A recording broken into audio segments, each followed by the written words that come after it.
j'ai une tif, ça va pas du tout. Bon. Hello à tous. Alors aujourd'hui on va parler de mon week-end à Sénia, de la deuxième partie du camping en Arctique qui s'est très bien passé. J'étais avec 3 autres personnes avec qui j'ai passé mon Erasmus ici à Tromsø. On a fait une randonnée de 3 heures pour arriver à 400 mètres de haut pour avoir une vue sur le mont Segla. On a dormi là-bas sur la crête la crête. On a dormi sur la crête et voilà, c'était très bien. Il y avait encore de la neige, donc c'était assez pénible à marcher parfois quand on n'a pas vraiment les bonnes chaussures, parce qu'on va pas se balader en chaussures de neige ou après ski ou je sais pas quoi. Donc, surtout le pantalon en fait, c'était ça qui était pénible, avec la glace qui rentre dans les chaussures là, c'est pas fou. Donc voilà, mais sinon c'était très bien. Donc on est redescendu le lendemain. On est allé à la plage d'Ersfjord, donc c'est 2 fjords à côté. Et là, il faisait 18 degrés, grand soleil. Alors là, actuellement il fait soleil, il y a des nuages, mais là c'était grand soleil. On se serait cru dans le sud de la France. Voilà, clairement je le dis. L'eau était claire, elle était froide, mais elle était claire. Le sable était blanc, grand soleil. C'était génial. Donc en fait on s'est baigné vite fait avec une pote, mais en fait le froid est saisissant, hein, donc on prend les pieds et puis ça fait mal.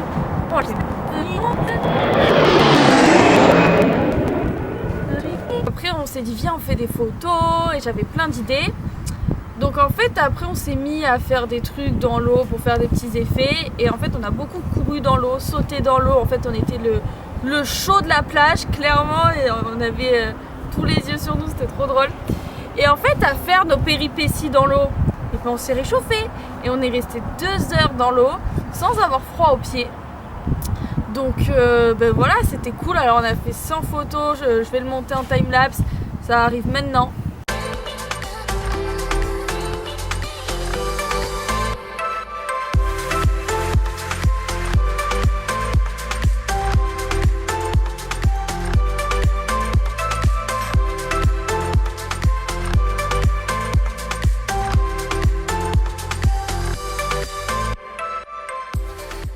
C'est pas une légende les moustiques en Norvège, hein.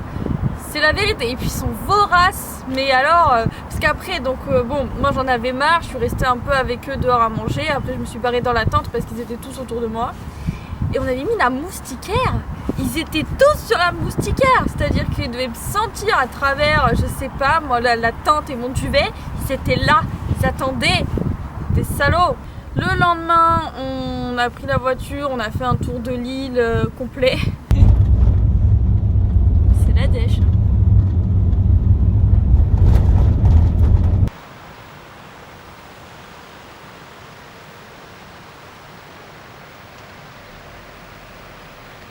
On est parti donc dans le sud et en fait on est arrivé donc dans un village où on devait dormir, donc c'était le soir, il était 19-20 heures.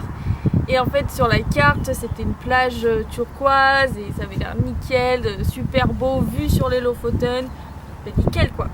Et en fait on arrive et là c'était une zone de guerre, c'est-à-dire qu'il y avait des bateaux échoués, des bunkers, des canons, je pense que c'est des canons aussi plus fins qui étaient droits sur les Lofoten.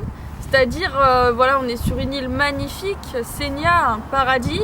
Et en fait, oui, on voit que ça a été aussi soumis à la guerre. Qu'en plus, ces canons sont orientés vers les Lofoten, qui est un autre endroit magnifique. Donc, il y avait un contraste assez intéressant. On pense que c'était pendant la Première ou Seconde Guerre mondiale, où la Norvège a été envahie par les nazis. Mais je ne sais pas encore si c'est pendant la Première ou Seconde Guerre mondiale. J'essaierai de me renseigner, je mettrai ça. Et parce qu'il y avait des écritures allemandes et c'était vraiment très impressionnant de voir ça. Et les maisons étaient un peu abandonnées et ça faisait aussi un peu le monde après l'homme, c'est-à-dire la nature a reconquéri à des endroits, voilà, les choses qui se dégradent. C'était très intéressant, en plus il faisait très gris, très froid, le vent, et c'était vraiment excellent, c'était très intéressant. Donc ça c'était le 3e jour. Donc bon, on n'a pas dormi là, on est reparti dans le nord finalement. On a dormi voilà, sur une plage devant un petit fermier qui a accepté qu'on dorme là, c'était très mignon. Il y avait un chien qui restait avec nous, c'était très mignon. J'ai vu mon premier hibou des marais là-bas. C'était ouf, je le voyais voler au loin. Et je me suis dit, attends, c'est pas une mouette ça. Je regarde comme ça, je me dis, mais attends, qu'est-ce que c'est? En fait, avec les ailes larges et longues comme ça, et puis le corps pas du tout taillé en fait, c'était un... Voilà, un hibou c'est rectangle quoi, hein. C'est pas comme une mouette ou un aigle où ça s'affine au niveau de la tête et de la queue. Non, là c'était un truc là. Je me suis dit, mais attends, c'est pas un hibou ça? Et je le voyais voler comme ça, il était clair et je me suis dit à tous les coups c'est un hibou des marais. Je n'avais jamais vu, mais je vois souvent des photos de cette espèce passer sur les réseaux. Et c'est une espèce que je voulais vraiment voir dans ma vie. Et là, il était là, donc j'ai pas pu le prendre en photo, mais je l'ai suivi aux jumelles. Et c'était ouf. Et le cri qu'il fait, c'est excellent. Et donc j'ai adoré cette rencontre. On a aussi vu des hermines, donc à la zone de guerre et là où on a campé. Et en fait, c'est tout petit, hein, c'est comme ça. Je pensais pas, tout fin. Il y en a une, elle était passée sous moi, elle m'a regardé comme ça, elle était trop choupette. Oh putain, il est juste là.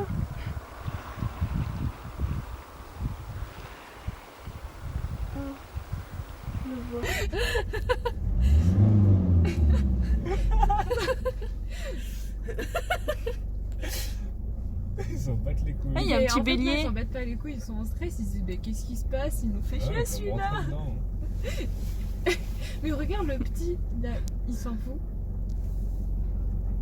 Enfin voilà, c'était tout pour ce vlog. Il n'y a pas eu de grosses péripéties, voilà, j'avoue. Mais j'ai l'impression qu'elle m'arrive plutôt quand je suis seule. Sinon c'est pas drôle, voilà, il faut que je manage toute seule la situation. Donc voilà, la prochaine étape, ce sont les Lofoten. Actuellement, je vous avoue que là, de suite, à l'heure où je vous parle, je suis censée y partir dans 1 heure. Voilà, vous verrez un peu pourquoi je suis censée y partir dans 1 heure, alors que je devrais être sur un bateau dans la vidéo des Lofoten. Voilà.